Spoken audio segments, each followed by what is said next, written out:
All right, Orange County, let's get into it. We are on season 15, episode 9.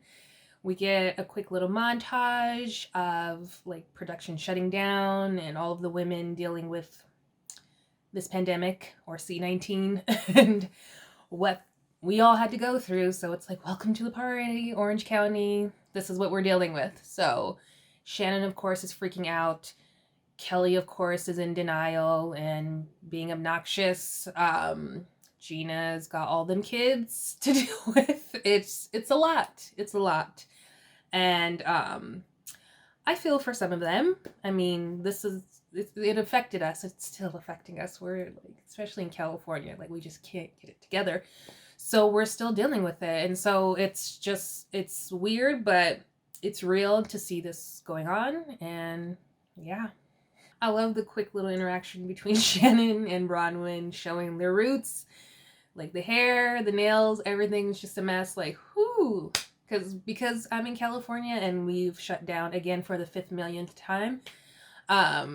Yes, the eyebrow threading place is closed. So it's rough.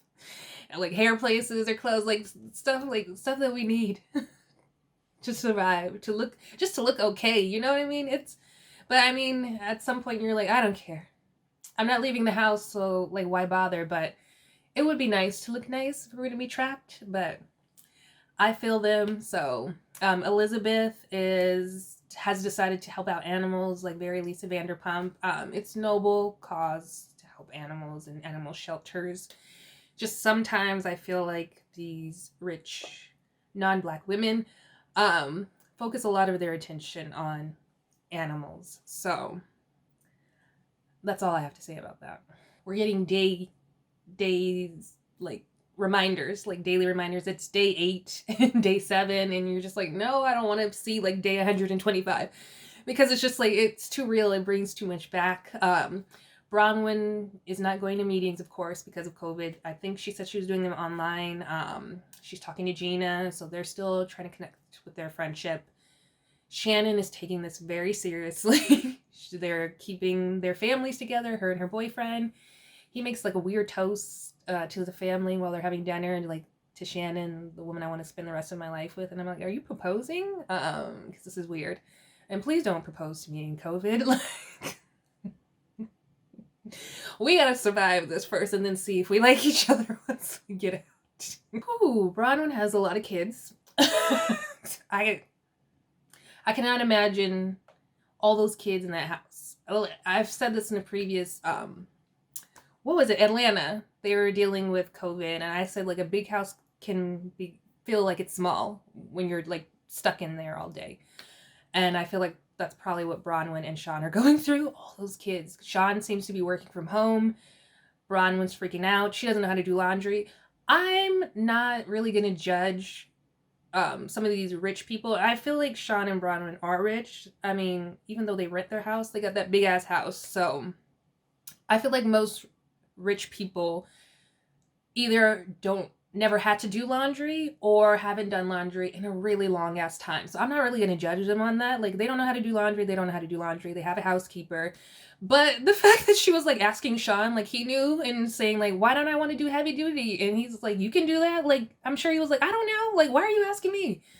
And now like, I cannot deal with Bronwyn's anal retentive behavior during this COVID. Yes, I understand that she wants to keep the kitchen clean. She wants to keep the house clean. There's a lot of moving parts in that big ass house. If I was Sean, I would lose my mind. He's like in the kitchen trying to get a snack. She's like trying to shut down the kitchen at certain times. He's like, I thought this was just for the kids. I couldn't deal with that. No, like, yes, we're all stressed and we all are dealing with our stress in different ways, but you're not going to tell me that I can't have a snack in my own house that I pay for, that you, no. Bronwyn needs to calm her ass down. Emily and Kelly are talking about like dealing with the kids. Emily just wants to take her kids and drop them off somewhere. I'm sure a lot of parents felt that way and still do. She said like she's got little 5-year-old fist fights going on. And then so Kelly asks about Annabelle and she's like, oh, she's the worst. And I do remember Emily saying something last season or the season before about her worrying about Annabelle's anger because she sees like Emily yelling at Shane and she feels like Annabelle was yelling at her brothers. So I feel like this has been brewing, and I feel like Emily, what does it feel like I'm saying her name wrong? She needs to pay attention to her behavior with Shane. I mean, they said at the reunion last season that Emily is just as bad as Shane. So I feel like if Annabelle's starting this young, you need to watch out. But I feel like it's hilarious that these little kids, like everybody is like, I can't deal with this anymore, and they're resorting to fighting. So what can you do? They start making fun of Shannon because Shannon has a lung issue. As someone with asthma, we do need to be cautious about this illness because, you know, it's respiratory. So I feel for Shannon. So they're making fun of Shannon because of like her past behavior. Shannon's kind of like a hypochondriac and she kind of over exaggerates and stuff. But I do feel like if you have, if you're just dealing with any kind of illness or like you struggled with breathing for like maybe all of your life or most of your life, you probably would be a little more worried about the situation. Of course, they're not taking it seriously. A lot of people didn't and still don't. And Kelly being the number one person, talking about like, we're blowing this out of proportion. We all know how horrible she was on social media during this whole pandemic and still is. And we see the state that we're in now, how worse it's gotten, and people weren't blowing it out of proportion, just people wouldn't listen and get it together, and now we're still stuck in it. So she's going to see her boyfriend in New York and leave Jolie with her dad. I think it was Jolie's dad's week. I can't remember Kelly's ex-husband's name. Oh well. And it does feel a little like, well, see ya, Jolie. I gotta go be with my boo. Make sure that I keep him on lock because I need that that marriage and that money, and you can stay with your dad. So she's peacing out, and I mean, would we expect anything less from Kelly Dodd? Okay, so another hot mess on social media is Elizabeth. We just find out she's a C19 denier because I don't know if you're allowed to say it on YouTube anymore. She's a denier, and she's saying a whole bunch of mess. You could tell like the ladies just don't really like her, and Bronwyn is saying like she doesn't want any fake relationships anymore. I understand, but I feel like Bronwyn is very judgy for someone who was lying and doing a whole lot of messy stuff last season. I definitely understand that she's a recovering alcoholic. I get it. I have alcoholism in my family. I understand it. But I feel like because Bronwyn is sober now, she is using that to judge people and kind of like attack them with it. Like, oh, I'm sober now. I'm clear-headed. You're the drunk one. And it feels very like Luann. Because like when Luann had to be sober, like was forced to be sober, she was very judgy. And it feels kind of like that. I don't know. Okay, so we know that Shannon can be very over emotional, but I'm on her side with this. This is my house. I make the rules. And if I say that during this crazy pandemic, you're going to stay here, then you're going to stay here, or you can go somewhere else. And the fact that John's son was just like, well, I'm going to do whatever I want, and then and then John went with him, I'd be like, okay, so then don't come back. You know what I mean? Like, I don't understand why that was so hard for them to understand, especially with Shannon having lung issues. The fact that you can just feel like you can come in and out of my house and potentially get me sick and that's okay. No, I don't agree with that at all. I feel like Shannon was very much in the right. This is her house. Does John not have his own house? I don't understand why the kids couldn't just stay at his house. I get it. They want to see their dad. I don't. No. If John's going to leave, then stay gone. I can't with Kelly. I just can't. So Shane and Emily are quarantining together. Of course, they're family. And they're getting along. Shane is vacuuming, he's cleaning. I mean, I feel like we have nothing else to do, so of course he's cleaning.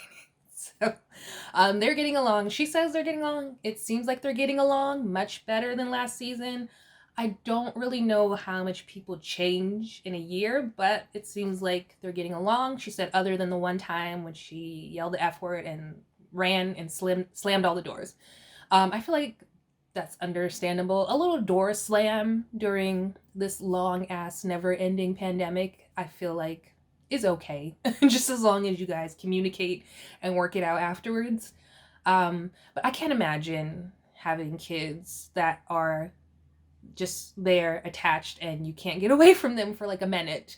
And then you're dealing also with your spouse who also can't get away for like a minute. So I understand that it can be stressful. I'm just glad that it seems like they're. Bronwyn and Sean, on the other hand, are not getting along at all. She's very combative, and I guess he doesn't listen and doesn't seem to be helping out with the house as much. But she is just very rude with her comments, and she says she feels like she's the only grown up in the house. I guess I can understand that as far as like cleaning, helping out with the kids and stuff, but also Sean is paying for the house. He's working from home, I'm sure.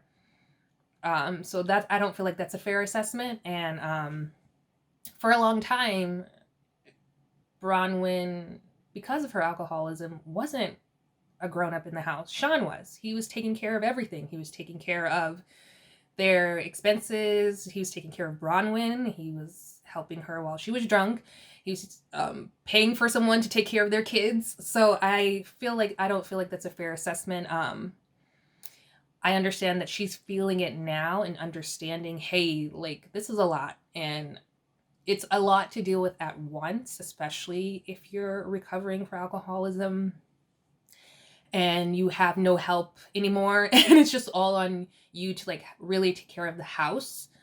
I can imagine that is a lot. So I definitely understand her frustration. She's just not very reasonable or as understandable as I feel like Sean is being. So I don't know. I feel like they got to work on their communication because I just don't like Bronwyn's attitude, but I definitely understand her frustration.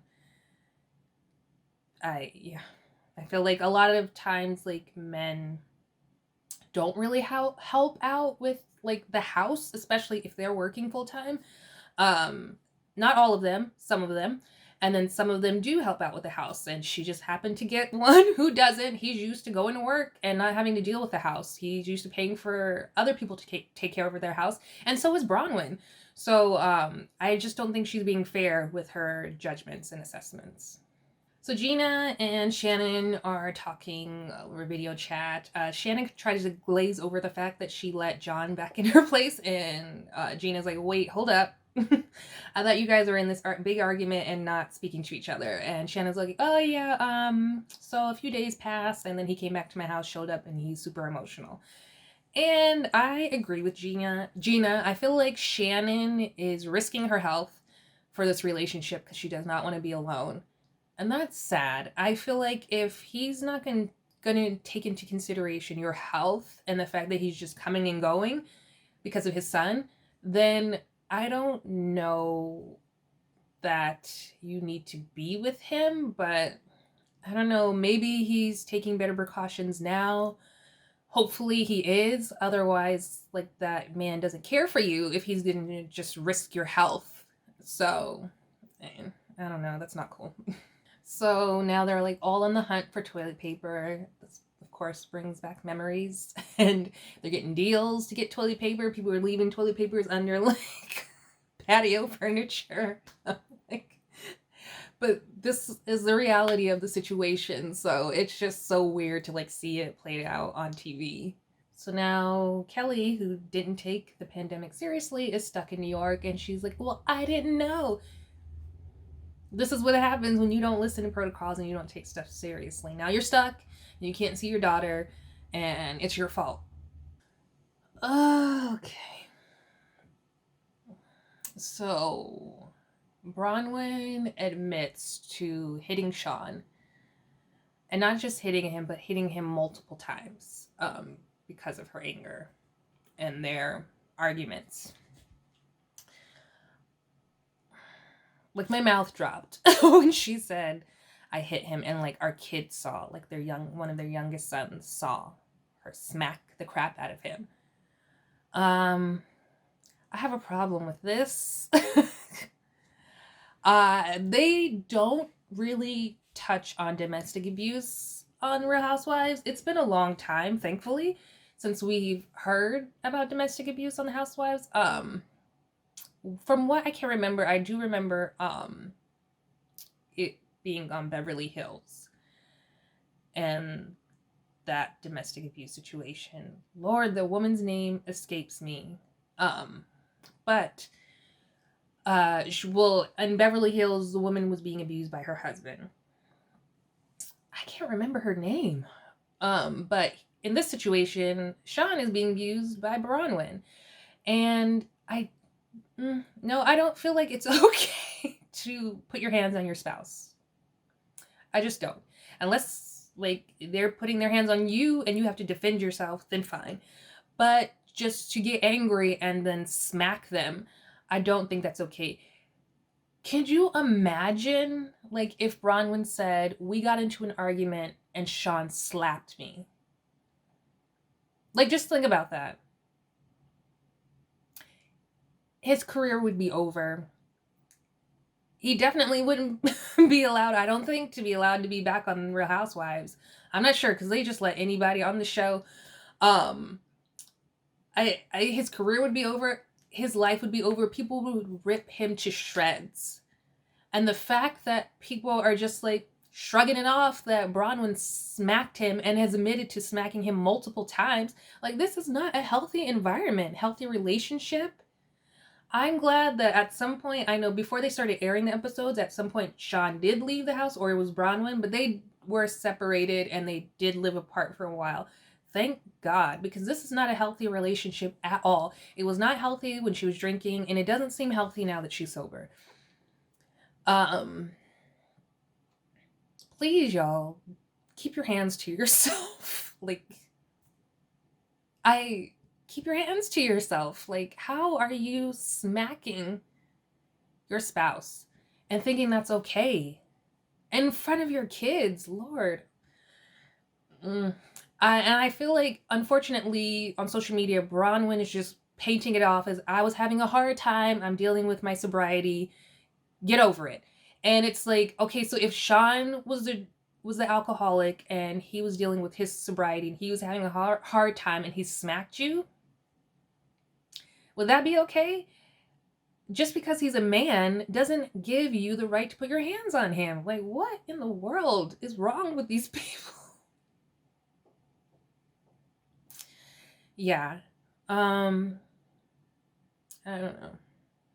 And I feel like just how I felt like on Potomac, like, Monique had no right to put her hands on Candace.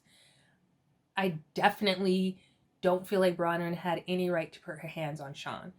I am just, like, not okay with that. I don't understand how she's just brushing it off. Like, well, I was struggling and having a hard time. Oh, well.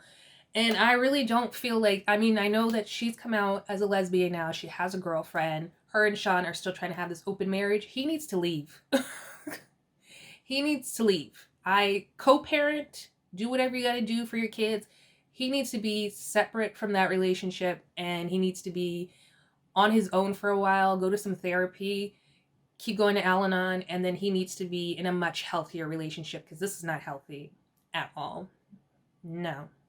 And I don't care what anybody says. A woman does not have a right to put her hands on a man just because she's angry. No. Keep your hands to yourselves, people.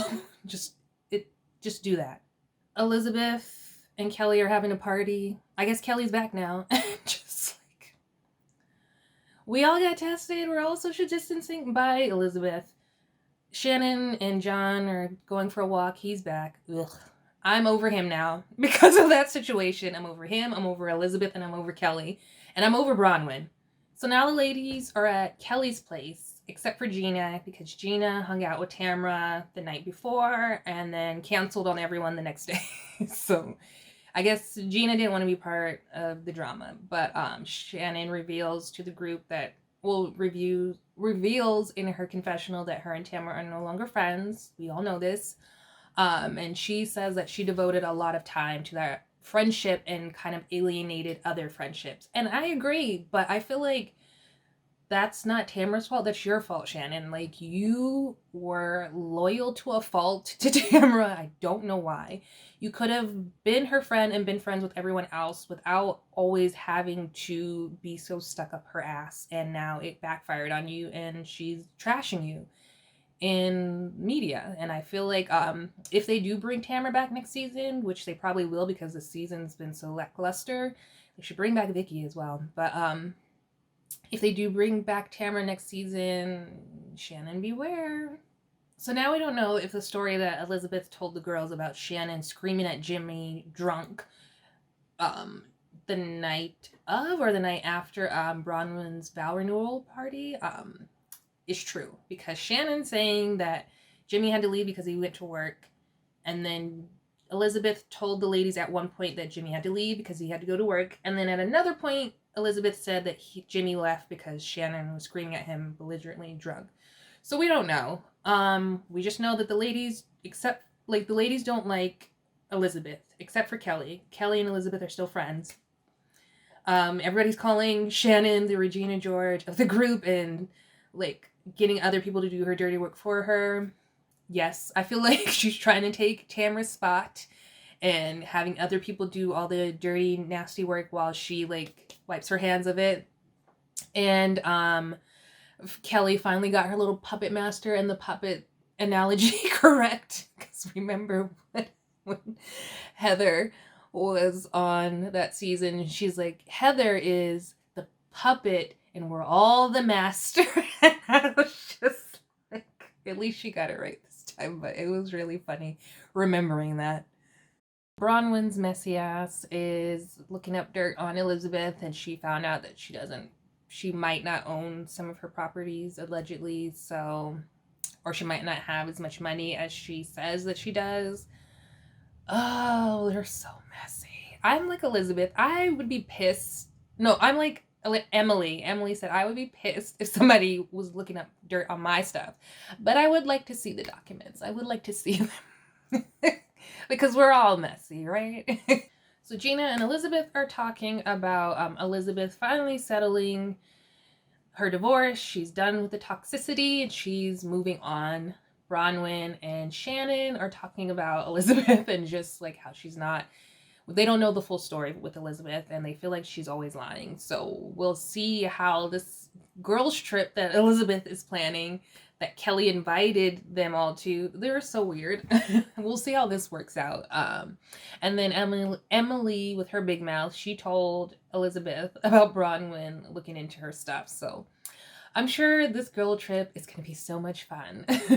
So Black Lives Matter. It's, they're discussing it, the George Floyd murder. And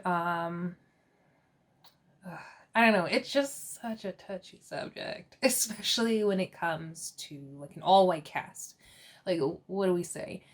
I do appreciate people speaking up, of course. And if all you can do is protest, then that's all you can do. If all you can do is donate, then that's all you can do. If all you can do is like call or write to your senators and legislators, and that's all you can do.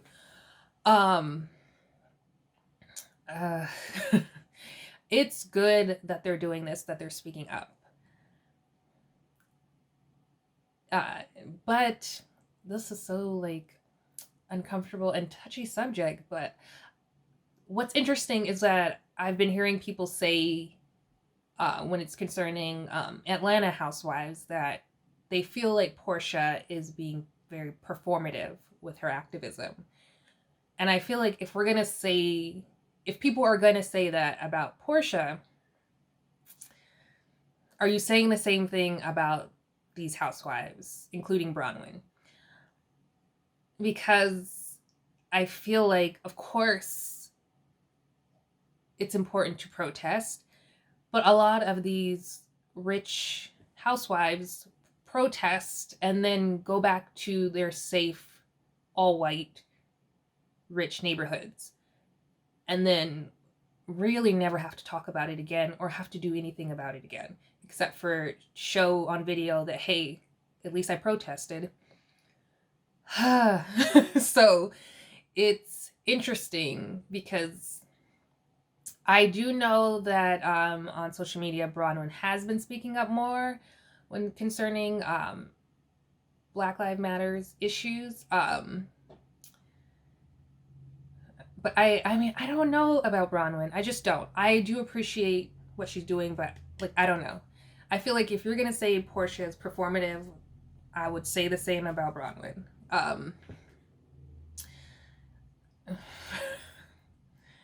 I don't know, but in the same token, right? Then we can't, like, we want them to do something. We want them to say something. So like, they're saying something. Some of them, not all of them. Some of them are doing something about it.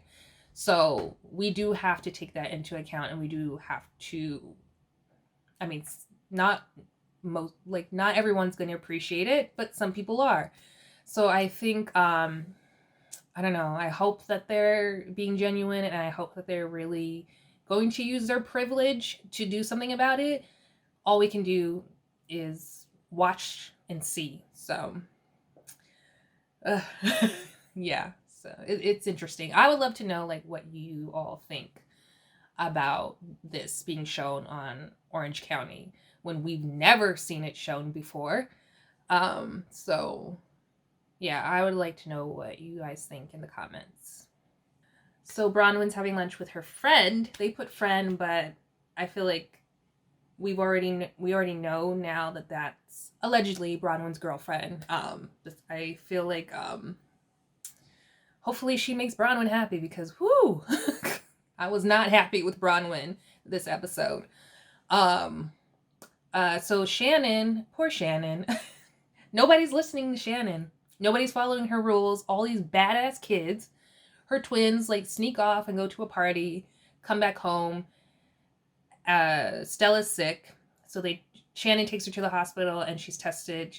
Stella's tested positive for that thing, and Shannon has tested negative, thankfully. But I do think in the previews for the season later on, we do see that Shannon gets sick. So I would just be like, okay, if you guys don't want to follow my rules, go live with your dad. Go stay with him. Go stay with him. Go party, sneak out, and get his ass sick. But don't be coming and getting me sick. And they know their mom has lung issues and whatever else she has going on. They know their mother. So I don't know why they decided to sneak out and go to a party while they were with Shannon and not with their dad. I feel like their dad seems more lenient anyways. I don't know. I would be pissed. This was like the second time one of these badass kids to not listen to Shannon, and now one of them's sick. And I'm like, well, Lord, maybe they'll listen now. And I don't know how they're going to quarantine. Ship her off to live with her dad. It's I can't. Oh, these kids. But that's how the episode ends. Poor Shannon. Let me know what you thought of this episode. Please leave it in the comments below. If you like this video, please give it a thumbs up and subscribe to my channel if you are new, and hit that notification bell if you want to be in on the know when I release a video. And thank you so much for watching Steph and Key TV. Bye, everyone.